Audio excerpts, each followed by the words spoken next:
നബി സല്ലല്ലാഹു അലൈഹി വസല്ലം അവിടുത്തോട് സ്നേഹമുള്ളവർ, അവിടുത്തെ ഇഷ്ടപ്പെടുന്നവർ ജന്മദിനം ആഘോഷിക്കണമെന്നാണ്, ജന്മദിനം ആഘോഷിച്ചിരിക്കുമെന്നാണ് ഇന്ന് ആളുകൾ പറയുന്നത്. അവർ പറയും, നിങ്ങൾ ജന്മദിനം ആഘോഷിക്കാത്തത് നിങ്ങൾക്ക് അള്ളാഹുവിൻ്റെ റസൂൽ സല്ലല്ലാഹു അലൈഹി വസല്ലമയോട് സ്നേഹമില്ലാത്തത് കൊണ്ടാണ്. സഹോദര, തിരിഞ്ഞു നോക്കുക.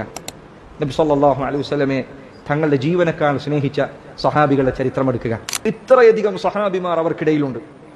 ഏതെങ്കിലും ഒരു സഹാബി അബൂബക്കർ സിദ്ദീഖ് റളിയല്ലാഹു അൻഹു, അള്ളാഹുവിൻ്റെ റസൂൽ സല്ലല്ലാഹു അലൈഹി വസല്ലമയുടെ ഒപ്പം എന്നും ഉണ്ടായിരുന്നവർ, ഹിജ്റയുടെ സന്ദർഭത്തിൽ അവിടുത്തോടൊപ്പം നബി സല്ലല്ലാഹു അലൈഹി വസല്ലമയെ വിട്ടുപിരിയാതെ യാത്ര ചെയ്തവർ, ഇന്ന മിൻ അമന്നി നാസി അലയ്യ ബിസുഹ്ബതിഹി വമാലിഹി അബൂബക്കർ, ജനങ്ങളുടെ കൂട്ടത്തിൽ എനിക്ക് ഏറ്റവും അധികം സമ്പത്ത് കൊണ്ടും ശരീരം കൊണ്ടും. അസ്സലാമു അലൈക്കും. പ്രിയമുള്ളവരെ, ഇതിൻ്റെ കുറച്ച് ഭാഗം കൂടിയുണ്ട്, അവസാനത്തിൽ ചേർക്കാം. ഈ ഒരു വീഡിയോയിൽ പറയുന്ന വിഷയം അത് വിശദീകരിക്കുന്നതിന് മുമ്പ് ഒരു കാര്യം സൂചിപ്പിക്കുവാനുണ്ട്. 2 ദിവസം മുമ്പ് എൻ്റെ അക്കൗണ്ടിലേക്ക് കുറച്ച് ക്യാഷ് വന്നിട്ടുണ്ട്. സാധാരണ എന്നെ അറിയുന്ന ആളുകൾ, പല ആളുകളും, നേരിട്ട് ഒരിക്കൽ പോലും കാണാത്ത പല ആളുകളും ഡൊണേഷനായിട്ട്, സംഭാവനയായിട്ടൊക്കെ പൈസകൾ അയച്ചു തരാറുണ്ട്. അക്കൗണ്ടിലേക്ക് തന്നെയാണ് പൈസ അയച്ചു തരാറുള്ളത്. എന്നാൽ ഈ സംഖ്യ 10,000 രൂപയ്ക്ക് അടുത്തുള്ള ഒരു എമൗണ്ടാണ് എൻ്റെ അക്കൗണ്ടിലേക്ക് വന്നിട്ടുള്ളത്. ഇത് അയക്കുന്നതിന് മുമ്പോ അയച്ചതിന് ശേഷമോ ആരാണ് അയച്ചത് എന്നോ ഒന്നും ഒരു മെസ്സേജോ അല്ലെങ്കിൽ കോളോ ഒന്നും വന്നിട്ടില്ല. അതുകൊണ്ട് തന്നെ ഞാനത് ബാങ്കിൽ അറിയിക്കുകയും ബാങ്ക് കസ്റ്റമർ കെയറിൽ ഒരു കംപ്ലൈൻറ്റ് രജിസ്റ്റർ ചെയ്യുവാൻ അറിയിക്കുകയും ചെയ്തതിനനുസരിച്ച് അത് ഒരു കംപ്ലൈൻ്റായിട്ട് രജിസ്റ്റർ ചെയ്തിട്ടുണ്ട്. കാര്യം ആരയച്ചതാണെന്ന് എനിക്കറിയില്ല. ബൈ മിസ്റ്റേക്ക് ആണെന്നുണ്ടെങ്കിൽ, അപ്പോൾ ഗൂഗിൾ പേ നമ്പർ, ഞാൻ സാധാരണ വീഡിയോകളിൽ കാണിക്കുന്ന നമ്പർ തന്നെയാണ് എൻ്റെ ഗൂഗിൾ പേ നമ്പറും, അതുപോലെ തന്നെ ആ നമ്പറിൽ തന്നെ വാട്സപ്പും എല്ലാം ഉണ്ട്. അപ്പോൾ ആ നമ്പറിലേക്ക് ആരെങ്കിലും അറിയാതെ വിട്ടതാണെങ്കിൽ അറിയിച്ചാൽ അത് ബാങ്ക് വഴി തന്നെ തിരിച്ചു തരാൻ സന്നദ്ധനാണ്. അതോടൊപ്പം അക്കൗണ്ട് നമ്പർ നമ്മൾ അധികം ആളുകൾക്കൊന്നും കൊടുത്തിട്ടില്ല. എന്നെ അറിയുന്ന ആളുകൾക്ക് അല്ലാത്ത, നേരിട്ടറിയാത്ത ഒരാൾക്ക് മാത്രമാണ് എൻ്റെ അക്കൗണ്ട് നമ്പർ കൊടുത്തിട്ടുള്ളത്. ഞാൻ ഉപയോഗിക്കുന്ന ഈ മൈക്ക എനിക്ക് സ്പോൺസർ ചെയ്ത സഹോദരനാണ് ഒരു തവണ അക്കൗണ്ട് നമ്പർ ആവശ്യപ്പെടുകയും അദ്ദേഹത്തിന് നമ്പർ കൊടുക്കുകയും ചെയ്തിട്ടുണ്ടായിരുന്നു. വേറെ ആരുടെ കയ്യിലും ഇല്ല എന്നുള്ളതാണ് എൻ്റെ വിശ്വാസം. അപ്പോൾ ഗൂഗിൾ പേ വഴിയോ അല്ലെങ്കിൽ അക്കൗണ്ട് നമ്പർ വഴിയോ അത് ബൈ മിസ്റ്റേക്ക് ആണെന്നുണ്ടെങ്കിൽ അവർക്ക് തന്നെ ആ പൈസ നമ്മൾ കൊടുക്കാൻ തയ്യാറാണ്. കാര്യം അർഹതയില്ലാത്തത് നമ്മൾ ഉപയോഗിക്കാൻ പാടില്ലല്ലോ. അല്ലാത്ത നിലയ്ക്ക് അതാരും അറിയിച്ചില്ലെങ്കിൽ ബാങ്ക് അറിയിച്ചിട്ടുള്ളത് 4 വർക്കിംഗ് ഡേയ്സ് എന്നുള്ളതാണ്. അതിൽ ഇപ്പോൾ 2 ദിവസം കഴിഞ്ഞിട്ടുണ്ട്. ഒരു 2-3 ദിവസം കൂടി കഴിഞ്ഞ് കസ്റ്റമർ കെയറിൽ ഒന്നുകൂടി വിളിച്ചന്വേഷിച്ചതിന് ശേഷം ആ പൈസ എടുത്തിട്ട് ജീവകാരുണ്യ പ്രവർത്തനങ്ങൾക്ക് എന്തെങ്കിലും ഉപയോഗിക്കാനാണ് ഉദ്ദേശിച്ചിട്ടുള്ളത്. കാര്യം മറ്റൊന്നുമല്ല, 10,000 രൂപയ്ക്ക് അടുത്തുള്ള ക്യാഷ് ബാങ്കിൽ അങ്ങനെ ഇട്ട് കഴിഞ്ഞാൽ അതിൽ പലിശ വരും. ആ പലിശ വന്നു കഴിഞ്ഞാൽ അതിൻ്റെ ഉത്തരവാദിത്വം കൂടി പിന്നെ ഞാൻ പറയേണ്ടി വരും. എൻ്റെ ബാങ്ക് അക്കൗണ്ടിൽ സാധാരണഗതിയിൽ മിനിമം ബാലൻസ് അല്ലെങ്കിൽ അതിൽ താഴെയൊക്കെയാണ് ഉണ്ടാവാറുള്ളത്. അപ്പോൾ പലിശ എന്നുള്ളത്, ബാങ്കിൽ നിന്നുള്ള പലിശ എന്നുള്ള ആ ഒരു കാര്യം എനിക്കുണ്ടാവാറില്ല. ഇത് കാരണമായിക്കൊണ്ട് അത് വരരുത് എന്നാണ്. ഇനി അല്ല, എനിക്ക് അയച്ചു തന്നതാണെങ്കിൽ ജസ്റ്റ് എൻ്റെ ഏതെങ്കിലും നമ്പറിൽ അതൊന്ന് അറിയിക്കുക. അതല്ലാത്ത സാഹചര്യത്തിൽ പിന്നീട് എപ്പോഴെങ്കിലും ബൈ മിസ്റ്റേക്കായിട്ട് വന്നതാണെങ്കിൽ ചോദിക്കുന്ന സമയത്ത് നമുക്ക് കൊടുക്കാം. അത് വല്ല ജീവകാരുണ്യ പ്രവർത്തനങ്ങൾക്കും ഉപയോഗിക്കും എന്നാണ് അറിയിക്കുവാനുള്ളത്. ഇനി നമുക്ക് നമ്മുടെ വിഷയത്തിലേക്ക് വരാം. ഇവിടെ അബ്ദുൽ മുഹസിൻ ഐദീദ് പറഞ്ഞ ആ ഒരു വിഷയം വളരെ ഇന്നത്തെ സാഹചര്യത്തിൽ, ഇന്ന് നബിദിനം എന്ന് പറയുന്ന, നബിദിന ആഘോഷം, വലിയ ആഘോഷങ്ങളാണ് നടന്നുകൊണ്ടിരിക്കുന്നത്. കഴിഞ്ഞ വർഷങ്ങളിലൊക്കെ വലിയ ആഘോഷ ദിനരാത്രങ്ങൾ നമ്മൾ കണ്ടതാണ്. ഇതൊരു വാശി തീർക്കുന്നത് പോലെയാണ് ചെയ്തുകൊണ്ടിരിക്കുന്നത്. അതിന് കണക്കല്ലാത്ത പണം ചെലവഴിച്ചുകൊണ്ടും പല ആളുകളും ഈ സാഹചര്യത്തിലും പല ദുരിതങ്ങളിലും ദാരിദ്ര്യമൊക്കെ ആയിട്ട് ബുദ്ധിമുട്ടുന്നുണ്ട്. അതുപോലെ തന്നെ പഠിക്കാൻ ബുദ്ധിമുട്ട് അനുഭവിക്കുന്ന കുട്ടികളുണ്ട്. അതുപോലെ മറ്റെന്തെല്ലാം കാര്യങ്ങളുണ്ട്. ഇവിടെ നബിസ്നേഹം എന്നുള്ള ആ ഒരു പേരിലാണ് എങ്കിൽ പ്രവാചകൻ സല്ലല്ലാഹു അലൈഹി വസല്ലമയെ ഏറ്റവും കൂടുതൽ സ്നേഹിച്ചത് ആരാണ്? ഇവിടെ അബ്ദുൽ മുഹസിൻ ഐദീദ് ചോദിച്ച ആ ചോദ്യം പ്രസക്തമാണ്. സ്വഹാബത്തെ കിറാമാണ്.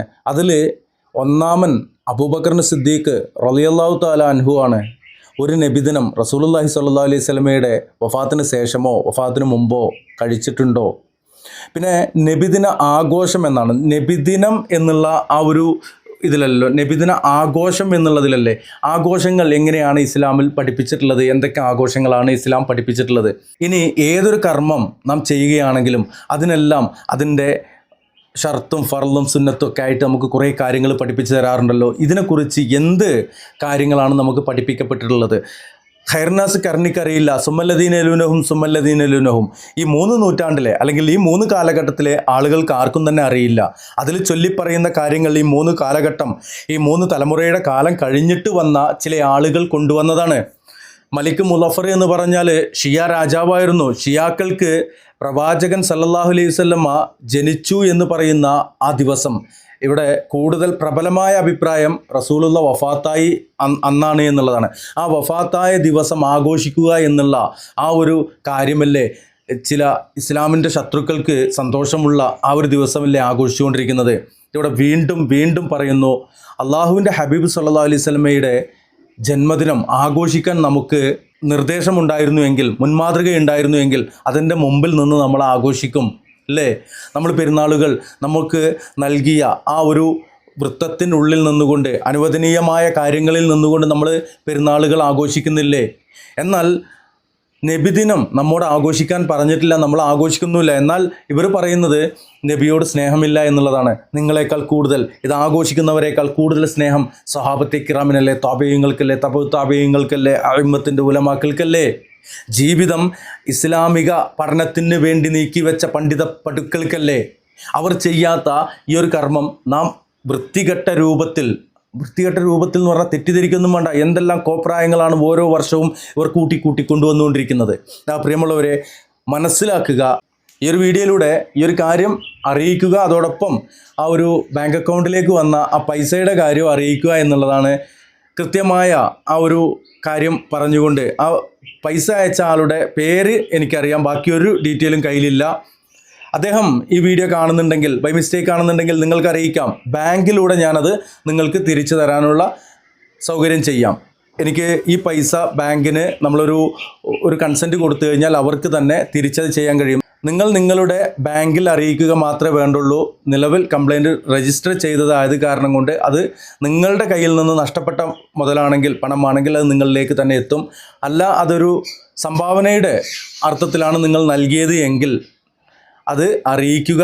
അറിയിക്കാത്ത പക്ഷം നിങ്ങളുടെ സംഭാവന അത് നഷ്ടമായി പോകുമൊന്നുമില്ല. ജീവകാരുണ്യ പ്രവർത്തനങ്ങൾക്ക് ഞാൻ ഉപയോഗിക്കില്ല എന്നുള്ളൂ, മറ്റാർക്കെങ്കിലും അത് ഉപകാരപ്പെടും എന്ന് ഇവിടെ അറിയിക്കുന്നുണ്ട്. ഇൻഷാ അല്ലാഹ് അത് ഏതാണെങ്കിലും അള്ളാഹുവിന് വിട്ടുകൊടുത്തിട്ടുണ്ട്. അറിയുകയാണെങ്കിൽ ആ പൈസയിൽ നിന്ന് നയാ പൈസ പോവാതെ അവർക്ക് ലഭിക്കും. അല്ലെങ്കിൽ അവരുടെ ഉദ്ദേശത്തിന് അള്ളാഹു അർഹമായ പ്രതിഫലം നൽകി അനുഗ്രഹിക്കട്ടെ.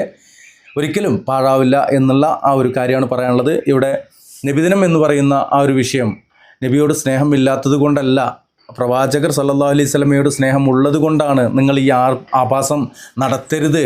കാര്യം പ്രവാചകർ സല്ലല്ലാഹു അലൈഹി വസല്ലമയോട് ഏറ്റവും സ്നേഹമുള്ളത് സ്വഹാബത്താണ്. അവരാരും തന്നെ ആ സ്നേഹം ഇങ്ങനെയല്ല പ്രകടിപ്പിച്ചത് എന്നുള്ളതാണ്. അബ്ദുൽ മുഹ്സിൻ ഐദീദ് അദ്ദേഹം അതിൻ്റെ ബാക്കി പറയുന്ന കുറച്ച് ഭാഗം കൂടിയുണ്ട്, അതുകൂടി കേൾക്കുക, മനസ്സിലാക്കുക. അല്ലാഹു അനുഗ്രഹിക്കട്ടെ. അസ്സലാമു അലൈക്കും വറഹ്മത്തുള്ളാഹി.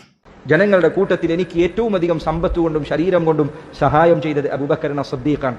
2.5 വർഷം അദ്ദേഹത്തിൻ്റെ ഖിലാഫത്തുണ്ട്. ഏതെങ്കിലും ഒരു റബീഉൽ അവ്വലിൽ അബൂബക്കർ സദ്ദീഖ് റളിയല്ലാഹു അൻഹു നബി സല്ലല്ലാഹു അലൈഹി വസല്ലമയുടെ ജന്മദിനവുമായി ബന്ധപ്പെട്ട് ഒരു കാരക്കയുടെ കഷ്ണമെങ്കിലും ഒരാൾക്ക് നൽകിയ സംഭവം ഹദീസുകളിൽ, ആസാറുകളിൽ എവിടെയെങ്കിലും സ്ഥിരപ്പെട്ടിട്ടുണ്ടോ? ഇന്ന് ആളുകൾ ഒരു പോസ്റ്റർ ഇറക്കും, അബൂബക്കർ സദ്ദീഖ് റളിയല്ലാഹു അൻഹു ഇത്ര സ്വർണം ദാനം ചെയ്തു, ഉമർ റളിയല്ലാഹു അൻഹു ഇത്ര കാരക്ക കൊടുത്തു. ഒന്നും ഒരു ഹദീസിലും തെളിവ് വരാത്തതാണ്. ഒരു സനദ് അതിന് നിങ്ങൾ കൊണ്ടുവന്നാൽ അത് ആഘോഷിക്കാൻ നിങ്ങളോടൊപ്പം മുന്നിൽ നമ്മൾ നിൽക്കാം. ഒരു സനദുമില്ലാത്ത, ഒരു തെളിവുമില്ലാത്ത, ഒരു പരമ്പരയുമില്ലാത്ത ഏതോ ഒരാൾ എഴുതിവിട്ട സംഭവമല്ലാതെ അബൂബക്കർ സിദ്ദീഖ് റളിയല്ലാഹു അൻഹു ശേഷം വന്ന ഖുലഫാകളിൽ ആരെങ്കിലുമോ, ഉമർ ഇബ്നുൽ ഖത്താബ്, ഉസ്മാൻ ഇബ്നു അഫ്ഫാൻ, അലി ഇബ്നു അബി ത്വാലിബ്, ഏതെങ്കിലും ഒരു സഹാബി, അബ്ദുല്ലാഹ് ഇബ്നു ഉമർ റളിയല്ലാഹു അൻഹുമ, അദ്ദേഹം അള്ളാഹുവിന്റെ റസൂൽ സല്ലല്ലാഹു അലൈഹി വസല്ലം നടന്നുപോയ സ്ഥലങ്ങളിലൂടെ നടക്കാൻ ശ്രദ്ധിച്ചിരുന്നു എന്നാണ്. അവിടുന്ന് ഇരുന്ന സ്ഥലങ്ങളിൽ ഇരിക്കാൻ ശ്രദ്ധിച്ചിരുന്നു. അദ്ദേഹം അതിൽ വളരെ കണിശത പുലർത്തിയിരുന്നയാളാണ്. അബ്ദുല്ലാഹ് ഇബ്നു ഉമർ റളിയല്ലാഹു അൻഹുമ അദ്ദേഹത്തിന്റെ ചരിത്രം എടുക്കുക. ഏതെങ്കിലും ഒരു റബീഉൽ അവ്വലിൽ ഇതാ ഇന്ന് നബി സല്ലല്ലാഹു അലൈഹി വസല്ലം ജനിച്ചിട്ടുണ്ട് എന്ന് പറഞ്ഞ് ഏതെങ്കിലും ഒരു സ്വഹാബികൾ എന്തെങ്കിലും ഒരു പ്രത്യേകമായ പ്രവർത്തനം ചെയ്തത് നിങ്ങൾക്ക് കാണിച്ചു നൽകാൻ സാധിക്കുമോ? ഏതെങ്കിലും ഒരു റബീഉൽ അവ്വലിൽ ഇല്ല, ഒരു സഹാബിയും ചെയ്തിട്ടില്ല. സഹാബികൾക്ക് ശേഷം നബി സല്ലല്ലാഹു അലൈഹി വസല്ലം ഖൈറുൻ നാസി ഖർനി സുമ്മ അല്ലദീന യലൂനഹും, ഏറ്റവും നല്ല ജനങ്ങൾ എൻ്റെ തലമുറയാണ്, പിന്നെ അതിന് ശേഷമുള്ളവർ എന്ന് റസൂലുള്ളാഹി സല്ലല്ലാഹു അലൈഹി വസല്ലം സർട്ടിഫിക്കറ്റ് നൽകിയ സമൂഹമാണ് താബിഈങ്ങളുടെ സമൂഹം. അവരിലാരെങ്കിലും താബിഈങ്ങളിൽ ആരെങ്കിലും